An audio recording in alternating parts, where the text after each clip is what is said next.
இயேசுவில் அன்பார்ந்தவர்களை, உன் நோக்கம் எதில் உள்ளது என்பதை பொறுத்துத்தான் வெற்றியே தீர்மானிக்கப்படுகிறது என்ற ஒரு வார்த்தை இருக்கிறது. நமது நோக்கம் எதுவாக இருக்கிறது என்பதை பற்றி இன்று இயேசு அழைக்கிறார். இயேசு இன்று 12 சீடர்களை அழைக்கின்றார். எதற்காக அழைத்தார்? அந்த அழைத்தலின் உண்மையான நோக்கம் என்ன என்று பலவிதமான சிந்தனைகளும் கேள்விகளும் நமது உள்ளத்திலே எழலாம். ஆனால் அந்த அழைப்பின் ஒரு உண்மையான நோக்கம், நாம் அவரோடு மனநிலையில் முழுமையாக நிறைத்திருந்து அவரோடு முற்றிலுமாக நாம் அனைவரும் பயணிக்கின்ற பொழுது வாழ்வின் நோக்கம் எது என்பதை இறைவன் நமக்கு கற்றுத்தருகிறார் என்ற ஒரு தெளிவினை இறைவன் என்று நமக்கு சொல்லித் தருகிறார். அதை அறிந்து கொள்ள வார்த்தையோடு பயணம் செய்வோம். வாங்க. Praise the Lord. இயேசுவுக்கே புகழ், இயேசுவுக்கே நன்றி. இறைவனின் அருட்கரமும் அருளாசிரும் உங்களோடும் உங்கள் குடும்பத்தோடும் முழுமையாக தங்கிட உங்களை நான் வாழ்த்துகிறேன். அன்பில் இணையவர்களே, எந்த ஒரு செயல்பாட்டுக்கும் நோக்கம் என்ற ஒன்று உண்டு.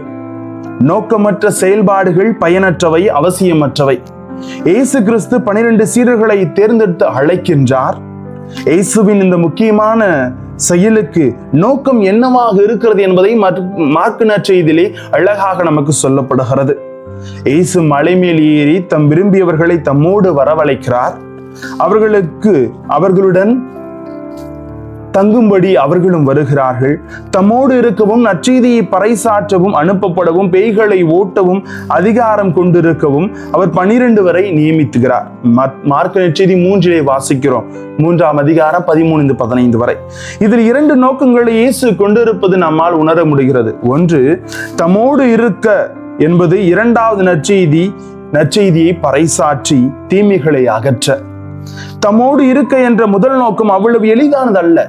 இயேசு சீடர்களுக்கு விடுக்கப்பட்ட அழைப்பு ஒரு முற்றிலுமாக அறிந்து கொள்ள வேண்டும் என்ற ஒரு முக்கியமான நிலை. இந்த முதல் நோக்கத்தை நிறைவேற்றாமல், அதாவது தம்மோடு இருக்க என்பது முதல் நோக்கம் எவ்வளவு எளிதானது அல்ல என்பதை தெளிவுபடுத்துகிறார்.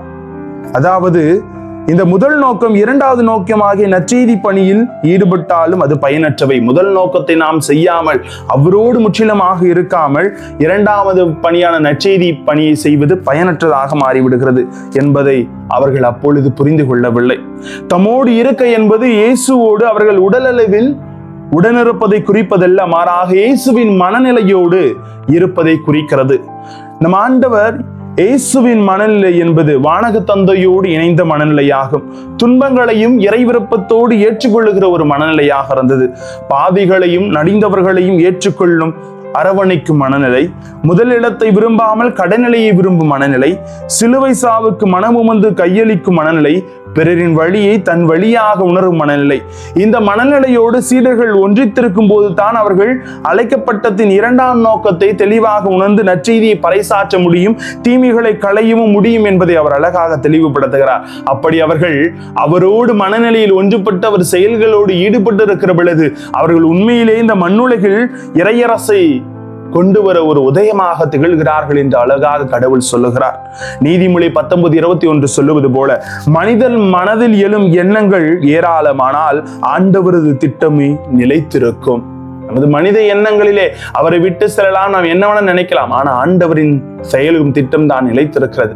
அவர் முழுமையாக நம் ஒவ்வொருவரையும் அழைத்திருக்கிறார் என்பது அவரோட மனநிலையோடும் அவரது இறைவார்த்தையோடும் நமது வாழ்வை முழுமையாக செலுத்தி நாம் கடையெல்லை வரை அவரது வார்த்தையை எடுத்து சேர்க்கிற ஒரு மனிதர்களாக உருவெடுக்கிற பொழுது நிச்சயமாக இறையரசை இந்த மண்ணுலையில் கொண்டு நற்செய்தி பறைசாற்றுகிற பணியாளர்களாக நாம் வாழ முடியும் என்பதை கடவுள் நமக்கு தெளிவாக சொல்லித் தருகிறார்.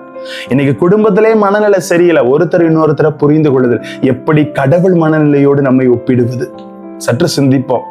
மனநிலைகள் ஒவ்வொன்றும் ஒத்து போகும் பொழுது அங்கு நிச்சயமாக அமைதியும் அருளும் நிலைக்கும். இதை இறைவன் நமது வாழ்விலை சொல்லித்தர விரும்புகிறார். இதை அறிந்து கொள்ள இறைவார்த்தை மீது பற்றுறுதி கொண்டு ஆண்டவர் கொடுத்த கட்டளையின் மீது ஆணித்தரமாக நிலைத்திருந்து இறைவனது மனநிலையோடு அவரது சீடர்களாக நாம் மாறுவோம். இறைவன் ஆசீர்வதிப்பார். ஜெபிப்போமா?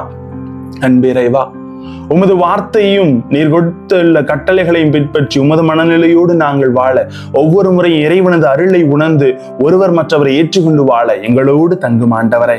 Praise the Lord.